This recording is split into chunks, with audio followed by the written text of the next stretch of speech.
광종은 즉위한 지 5개월이 지난 949년 8월 광종은요 전격적으로 공로를 세운 사람들에게 포상을 내립니다. 상을 주는 거예요. 대부분 호족이겠죠. 뭐야? 그죠? 네. 이상하죠? 이유가 있습니다. 자, 사실 희종, 정종을 지나면서 지배층이 많이 죽고 또 서경, 천도 등으로 호족들의 불만이 지금 쌓여 있는 상태잖아요. 그래서 일단 호족 출신의 신하들을 달래고 회유를 한 겁니다.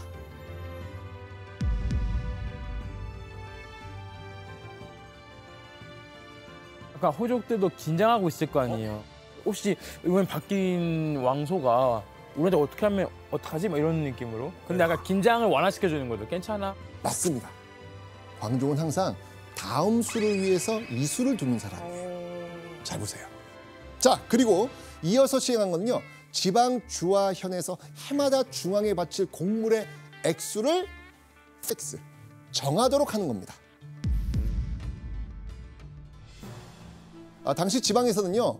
호족 세력이 워낙 세다 보니까 국가 권력이 지방 곳곳까지 미치지 못했습니다. 그러다 보니까 국가가 거두는 그 곡물 액수가 들쑥날쑥했던 거예요. 그럼 국가 재정을 정할 수 있어요, 없어요? 없어요. 들쑥날쑥이니까. 기준이 없잖아요. 기준이 없잖아요. 그런데 곡물 액수를 딱 정하면 어떤 효과가 있죠? 딱 그 기준이 생기기 때문에 그냥 걷어들일 수 있는 거죠. 맞습니다. 광종은요. 한쪽으로는 호족들을 좀 대우하고 예우하고요.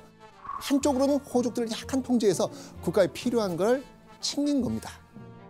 그러니까 호족들과 일종의 밀당을 했다고 봐도 무방할 겁니다. 여기서 끝이 아닙니다. 발톱을 철저히 숨긴 채 광종은요. 그 무렵 파격적인 행보를 펼칩니다. 바로 광덕. 뭘까요? 그게 연호 아닙니까? 오, 그렇죠. 바로 광덕이란 연호를 선포하고요. 대내외에 고려 왕은 곧 황제다라고 칭한 거예요. 광종은 어떤 생각으로 황제를 칭하고 연호를 공포했을까요? 그러니까 호족들이 왕 자체를 너무 만만하게 보니까 난 왕도 아니고 황제야. 좀 그에 맞게 좀 예의를 갖추도록. 맞습니다. 황제로 칭하면서 신하와 왕은 엄연히 위상이 다르다라고 선언을 한 거예요. 광종은 호족들에게 치우치고 휘둘렀던 이 형들과 다르게 왕으로서 중심을 잡고 자신이 구상한 정치를 펼쳐나가고 있었던 거예요. 와, 대단하다. 자, 이런 정치가 펼쳐진 광종 초기를 이렇게 부를 수 있을 것 같습니다. 광종일기. 광종일기? 어떤 시기예요, 이 시기는? 호족과의 관계를. 좋게 하는 좋게. 그렇죠. 호족과의 관계를 다지는 시기라고 볼 수 있습니다. 몇 개까지 있어요? 기대해 보세요. 자, 많은가 보다. 많을 것 같아요. 자, 광종의 제위 기간을 크게 세 시기로 나눌 수 있는데요. 즉위 초반은 일기로 호족과의 관계를 다지는 시기라고 볼 수 있습니다. 그렇게 호족들과 관계를 다지면서 고래 청사진을 그려나갔을 광종은요. 안으로는 왕으로서 자신을 갈고 닦는 데도 집중을 합니다.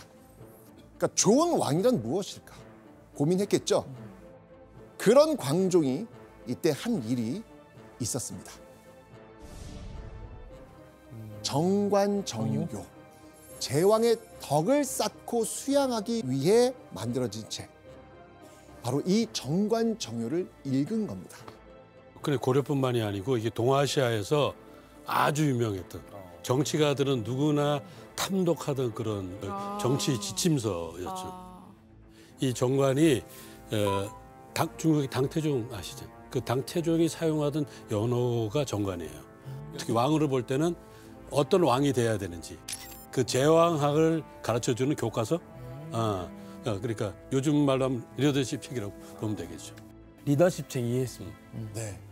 자, 그렇게 호족들과 협치해서 고려를 강국으로 이끌고 싶었던 광종으로서는요.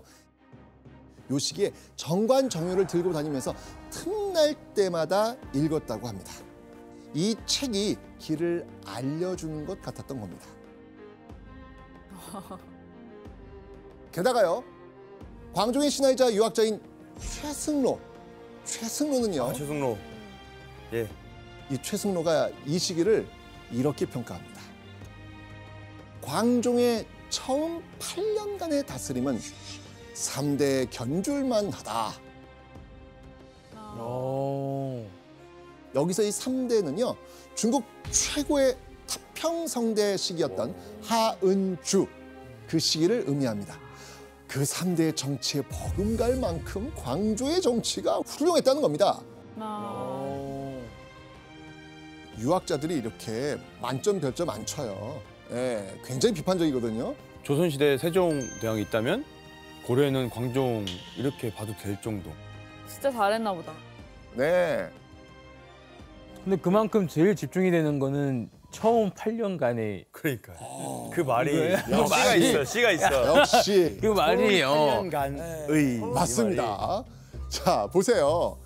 즉위로부터 8년간의 다스림이라고 돼 있습니다. 아, 그런데 그러면 그 이후에 일은 또 무슨 일이 벌어진 걸까? 그러니까. 광종이 즉위한 지 7년째 되던 956년, 어느 날 광종은 호족들의 웃음기를 싹 지워내는 어마어마한 명령을 내립니다. 시작하나 보다. 광종의 큰 그림 보시죠. 노비 안검법. 안검은 뭐냐면요, 조사하고 검사한다는 뜻입니다. 광종은요, 억울하게 노비가 된 사람이 있다면 조사해서 풀어주겠다고 합니다. 대박. 일 안 했을 것 같아 그때부터. 일 중단. 중단. 예, 하는 거죠. 예. 자, 그러면 광종은 왜 노비 안검법을 선언하게 됐을까? 신라 말 고려 초에 굉장히 혼란스럽잖아요. 이때 전국의 호족들이요, 노비를 마구 늘려나갑니다. 그 노비 상당수는요, 포로가 된 양인들이거나 비슬진 양인들이었습니다. 그렇게 노비 늘려나가니까 호족 세력이 어떻게 될까요? 힘이 세져요. 커지는 거예요. 그러니까 왕비가 나오는 거고 왕십림이 나오는 거예요. 광종은 각 호족이 보유한 노비가 원래부터 노비가 맞는지 아닌지 그 실태를 조사하라고 했던 거예요. 게다가 기본적으로 풀린 노비는 뭐가 될 거예요, 이제? 양인? 네, 일반 양인이 되겠죠. 그 양인은 뭐 하는 사람들이 국가에? 세금 내는 사람. 맞습니다. 세금 낼 수 있다. 그럼 국가 재정은 어떻게 될까요? 늘어나요. 그렇죠. 호족들의 재정이 늘어나는 게 아니라 국가의 재정이 늘어나는 거죠. 이현우 씨, 이게 호족들 입장에서는 지금 엄청나게 예민한 문제잖아요. 예민 정도가 아니고 이거 환장할 노릇이지. 난리가 났을 것 같아요. 네. 이 노비가 주 그 노동력도 제공하지, 또 유사시에 군사로서 군사력도 제공하지. 그러니까 호족들에겐 제일 큰 재산이자 나의 힘이었는데 이걸 어느 순간 그냥 다 내놓으라 그러니까 호족들로서는 정말 환장할 노릇이었겠죠. 맞습니다. 결과적으로 노비 안검법은 왕권 강화를 위한 최고의 정책이었던 겁니다. 진짜 똑똑하다. 제가 봤을 때는 아예 왕위를 받기 전부터 계속 뭔가 고민했을 것 같아요. 그러니까 되자마자 그냥 바로 이제 시행한 거지. 그죠? 자, 그런데 이 노비 안검법 실행에 박차를 가하는 광종의 앞을 누군가가 딱 막아서 하지 마십시오 라고 이야기를 합니다. 과연 무슨 일이었을까요? 왕비가 간절하게 간언하였으나 왕이 받아들이지 않았다. 아, 부인도 호족 세력이니까. 그렇지. 이때 황주 출신의 첫째 부인 대목 왕후가 광종을 막아선 겁니다. 왕비의 처가인 황주 호족 역시 대호족이었거든요. 왕비가 나서서 뜯어 말릴 정도로 호족들의 반발은 상상을 초월할 정도로 컸습니다. 고려 사상 초유의 일이었거든요.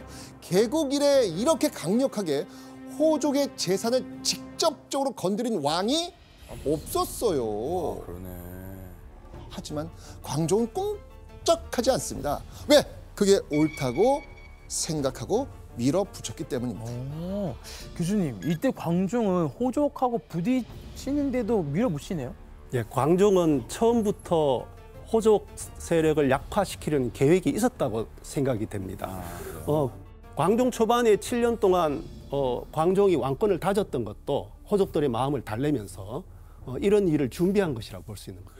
이때쯤 내가 이거 해도 되겠다는 그렇죠. 생각이 들었나 봐요. 그러니까 호족 입장에서는 야, 우리 잘 지내다가 갑자기 왜 그래? 이렇게 될 수 있는 거죠. 이렇게 광종이 개혁의 칼을 꺼내든 시점부터 광종 2기 이렇게 볼 수 있을 것 같습니다. 자, 그러니까 노비 안건법은요, 개혁 정치 시기인 광종 2기의 신호탄이었습니다. 자, 그렇게 노비 안건법을 선포한 광종은요, 개혁 행보에 박차를 가합니다. 958년 5월, 고려에 이전에 볼 수 없었던 획기적인 풍경이 펼쳐집니다. 관리가 되고 싶은 사람들이 개경에 모이면서 단체로 시험을 치르는 거예요. 바로 과거제를 전격 도입하려고 했던 것이죠. 과거제는요, 정말 혁명적 변화였습니다. 그렇죠.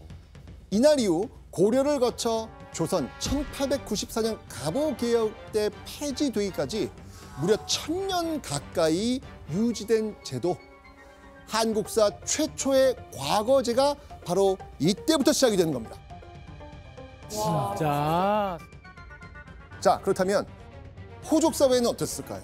난리 났죠. 왜냐면 그냥 가만히만 있어도 아빠 힘 그렇지. 믿고서 맞아. 그 관리되고 그렇지. 하는데 갑자기 공부를 하니까 책 사와서 야 너 공부해야 된다 이제. 맞아, 그러니까 맞아. 안 되죠. 그러니까요. 네. 호족 사회는 대충격이었습니다. 이전까지는 관리를 지배층 자제 중에서 왕이 이렇게 선발해 줬거든요. 근데 이제는 가문의 크기와 상관없이 실력도 중시하는 새로운 시대가 열리게 된 겁니다. 파격적이다. 자, 그리고 그 과정에서 드디어 등장한 이 인물. 진정으로 실력이 학문이 높은 자들이 벼슬에 오름이 마땅할 것이옵니다. 하오님, 과거를 시하시옵소서. 광종에게 과거제를 전격 제하는 건 바로 쌍기였습니다. 와 어떻게 생각하신 거예요? 어. 잠깐만요. 과거제가 조선 시대까지 계속 가잖아요. 이야, 역시. 최초. 예. 근데 이거는 그 진짜 쌍기의 과거제라고 해야 되는 거 아니에요? 어우, 예. 어우, 좋습니다. 와, 좀 달리 어떻게- 보이는데요? 어떻게 그런 생각을 하셨을까? 그렇죠. 그런데 여러분 더 놀라운 사실이 있어요. 쌍기 씨가 고려 사람이 아니에요. 어디 분이세요? 그러면? 쌍기가 그 당시 중국이 5대 십국 시절이었는데 그 중에 이제 후주란 나라가 있었어요. 그 후주의 신하였지. 그때 후주에서 사신으로 이제 고려에 왔는데 광종이 이 쌍기의 됨됨이를 보고 스카우트 제의를 한 거예요. 와. 와, 근데 밥값을 제대로 했는데요? 맞습니다. 자, 그리고요. 변환 씨 혹시 이때 이 첫 시험 때 초대 시험관이 누군지 아세요? 초대 시험관이요? 네, 바로 이분이셨습니다. 쌍기. 와. 광종은요, 쌍기야말로 개혁에 꼭 필요한 인재라는 걸 직감했던 거예요. 쌍기를 통해서 이 중국의 다양한 문물 제도를 고려에 적용하려고 했던 겁니다. 무엇보다 이 호족들과 사이가 벌어진 이 지금 광종의 개혁을 지지하고 함께해줄 편이 필요했던 것이죠. 그럼 이 쌍기를 보고 있는 호족들의 눈초리는 어떨까요? 저놈만 없으면. 그러니까 아니 우리나라 사람도 아니고 막 와가지고 이상한 제도 가지고 우리 그 왕 그 홀려가지고 우리 좀 위태롭게 만들고 이거 없애야 되겠구만 이거지. 제대로 봤습니다. 당연히 쌍기를 보는 호족들의 눈초리 갈수록 싸늘해집니다. 쌍기가 등장한 이후 광종이 이런 모습을 보였거든요. 쌍기를 등용한 뒤로부터 문사들을 높이고 중용하여 대접이 지나치게 후하셨습니다. 와. 광종이 중국 귀하인 관리들을 많이 중용하고 대접이 지나치게 후했음을 비판하고 있는 겁니다.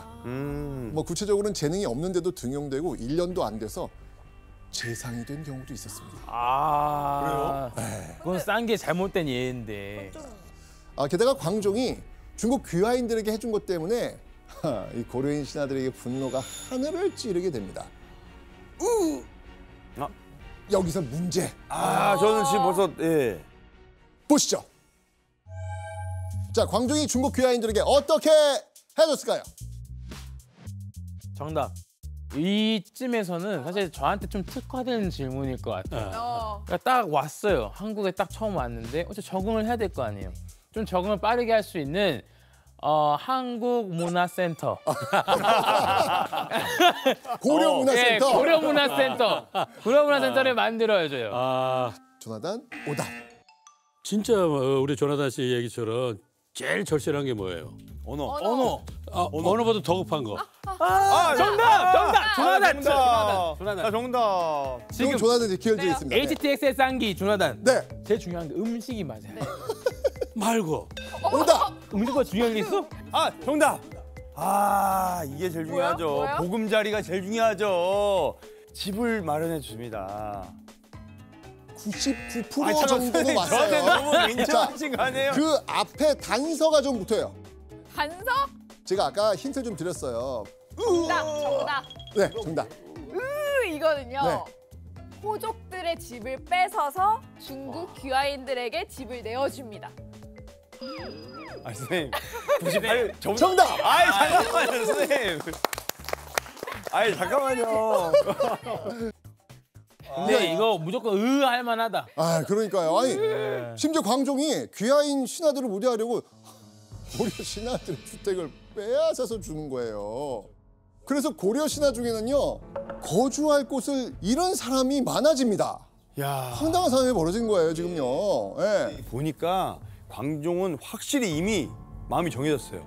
고려 신하도 가만히 보면 지금 있는 신하들은 다 호족들이잖아요. 그렇죠. 그냥 호족이 싫은 거야. 완전 싫은 거예요. 교수님, 이게 아무리 싫어도 집을 뺏어서 주는 게 이게 가능한 건가요? 광종은 귀하인들을 자기 세력으로 생각하고 호족 출신들은 숙청의 대상으로 생각했어요. 완전. 그러니까 다시 말하면은 광종이 왕권 강화에 너무 몰두하다 보니까 좀 지나친 조치를 취한 것이죠. 이제 다른 건 반대는 눈에 안 보이는 상황이 된 것 같아요.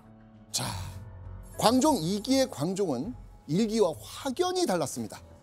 차근차근 호족의 힘을 빼고 왕권을 구축해간 광종은요, 자신의 뜻을 꺾을 마음이 결코 없었습니다.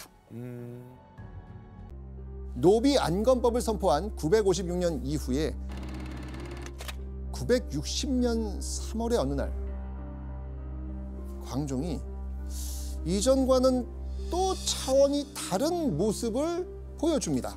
왜요? 한번 보시죠. 평농서사 권신이 대상 준홍과 좌승 왕동 등이 반역을 꾀한다고 참소하자 이들을 내쫓았다. 자, 여러분들 광종이 왜 분노했는지 아시겠죠? 용모에 대한 거에 있어서. 잡아냈어요. 맞습니다. 반역을 꾸몄다고 고발당한 건 바로 준홍과 왕동이란 인물이었습니다. 준홍은요, 왕명을 받들어 시행하고 감찰을 담당하는 관청인 내봉성의 우두머리였죠. 그리고 왕동은요, 삼품에 해당하는 좌승 관등이었습니다. 두 사람 모두 고위직 관료로 유력 호족으로 보입니다. 이들이 반역 모의를 했다는 고발에 분노한 광종은 준홍과 왕동의 관직을 빼앗고 내쫓으라고 명합니다. 그런데 이 사건에 좀 의아한 점이 있습니다. 당시 기록을 한번 다시 보시죠. 자, 여기서 주목해야 할 단어가 하나 있습니다. 뭘 것 같아요? 참소. 맞습니다. 거짓말로 죄를 만들어 고발하는 거라고 제가 앞에 설명드렸잖아요. 그죠? 그러니까 하급 관리인 권신이라는 인물이 준홍과 왕동이 역모를 꾸미고 있다고 거짓말로 고발을 했다는 거예요. 그리고 광종은 말만 듣고 둘을 지금 처벌했다는 겁니다. 교수님, 광종이 권신의 말을 믿을 수밖에 없었던 이유가 있을까요? 기록이 없어서 권신이 왜 참소를 했는지 또 광종이 그 말을 어떻게 믿었는지 그것은 자세히 알 수는 없습니다. 그러나 이 사건이 굉장히 중요했던 것은 이 권신의 참소를 계기로 광종이 크게 변했다는 겁니다. 이전과 달리 참소를 무분별하게 믿고 또 자기에게 위협이 될 거라고 생각하는 사람들을 마구 죽이고 유해 보내고 또 수천 명을 감옥에 가두었습니다. 광종의 입장에서 이 권신의 참소는 호족 세력에 대한 인적 청산을 시작할 기회다. 아마 이렇게 생각하고 활용했던 것으로 보입니다. 권신 참소를 시작으로 광종은 숙청에 칼을 빼듭니다. 자, 이 시점부터 이렇게 볼 수 있을 것 같습니다. 광종 3기. 이 무렵부터 고려 조정에는요, 이전과는 다른 분위기가 감도는데요. 광종이 돌연 이런 모습을 보여줬기 때문입니다. 참소하고 아첨하는 이들이 뜻을 얻어 충성스럽고 선량한 사람을 모함하였다. 즉 권신의 참소 이후부터는요, 광종이 참소하고 아첨하는 이들에게 출세길을 열어줬다는 겁니다. 그래서 너도 나도 충성스럽고 선량한 사람들을 고발하기 시작했다는 거죠. 자, 이제 드디어 고려에 고발 열풍이 불어닥친 겁니다. 당시 그 고발 열풍의 여파는요, 어마어마했습니다. 종이 그 주인을 고소하고 자식이 그 아비를 참소하니 감옥이 늘 넘쳐나 별도로 임시 감옥을 두었다. 와. 아니 너무 심한 거 아니에요? 그러니까요. 아버지를 잃는다고요? 그러니까요. 고려는 삽시간의 공포에 휩싸입니다. 누가 날 참소할까? 서로 간에 이 불신과 음모가 판을 치게 된 겁니다. 선배님, 광종의 이제 가장 가까이서 항상 보시는데 광종이 왜 그런 걸까요? 이건 뭐 다분히 100% 의도한 바에 대해서 연출되어진 거다. 연출이요? 광종 아까 2기에 보면 노비안검법도 했고 과거제도도 했고 했는데 의혹을 가지고 시작을 했는데 이 삐끗삐끗 원래 의도대로 잘 굴러가질 않는 거죠. 호족들의 저항이 심하고. 그러니까 절실을 느꼈겠죠. 아, 이게 인적인 청산이 되지 않고서는 좋은 제도 아무리 해봐야 국가가 근본적으로 혁신되지 않겠구나. 그랬을 때 이제 그 방법으로 끼리끼리 서로가 고소 고발을 해서 아주 체제를 뒤엎는 그런 혁신을 한 거죠.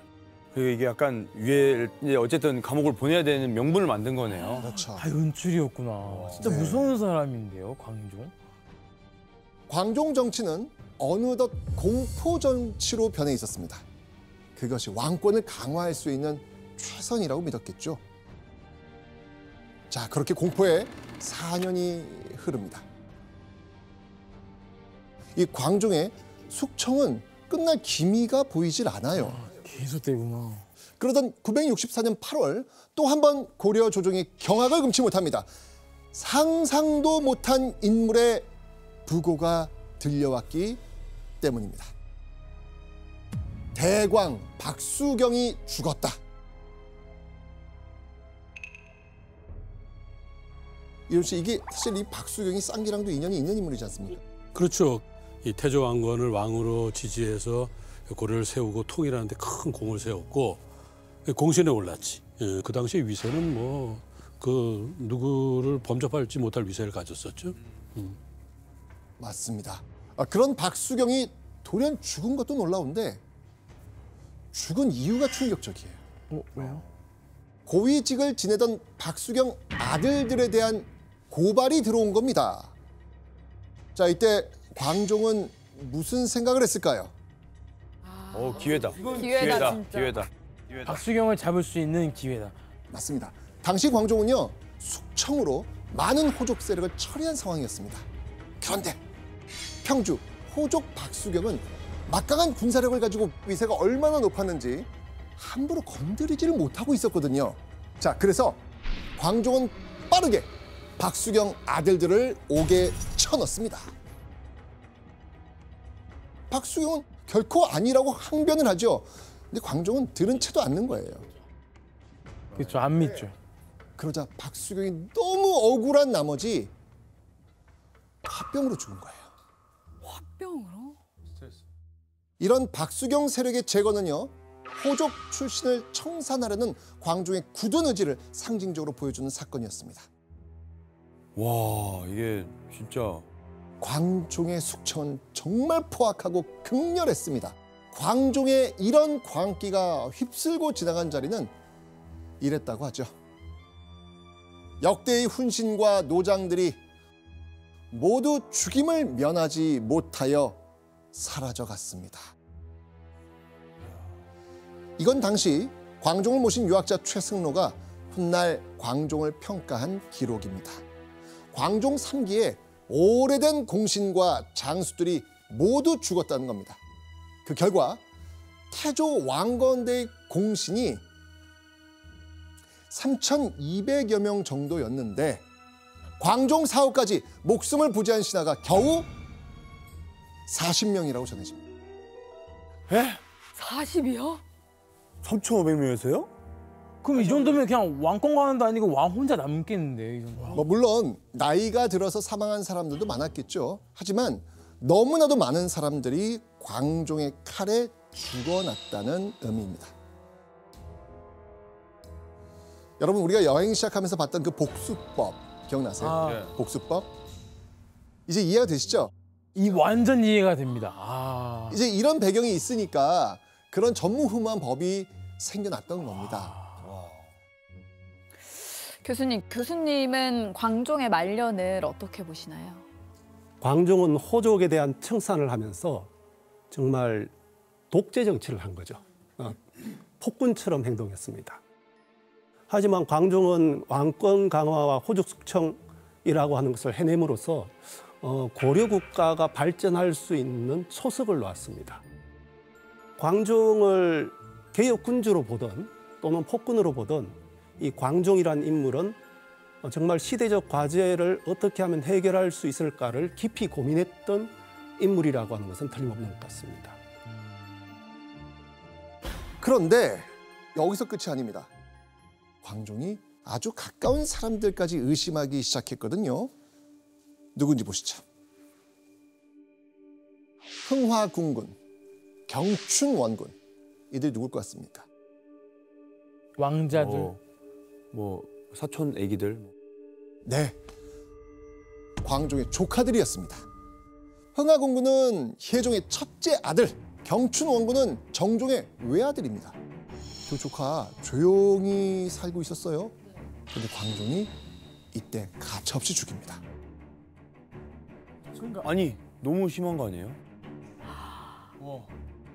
그러니까 지금 호족들이 지금 어떻게 돼 있어요? 정치적으로 완전히 짓눌려 있는데 이 사람은 호시탐탐 기회를 엿보고 있단 말이에요. 그 조카들이 그 선대왕들의 아들들이잖아요. 그러니까 이 사람들 앞에 내세워서 또 다른 어떤 위해로 다가올지 모른다는 걱정했었을 거예요.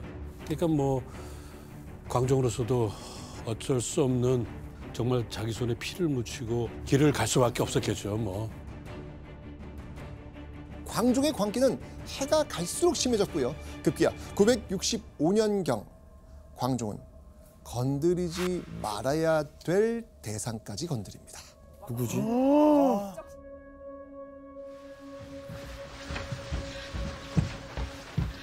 아이고, 저기 부인? 이런 법이 있사옵니까? 안 돼, 안 돼. 천지간에 어느 아버지가 그 자식을 국문하는 법이 있사옵니까? 자식? 비키시오. 자식을? 우리 아들 주만은 아니되옵니다. 하나, 와. 간악한 무리들이 주를 이용하여 나라를 탈취하려고 했소이다. 비록 황제의 아들이라고 하나 그 아비의 자리를 노린 꼴이 되었소이다. 죽음을 면키는 어려울 것이오. 못 가시옵니다. 그렇게는 아니되옵니다. 좀 가시려거든 신첩을 죽이고 가시옵소서.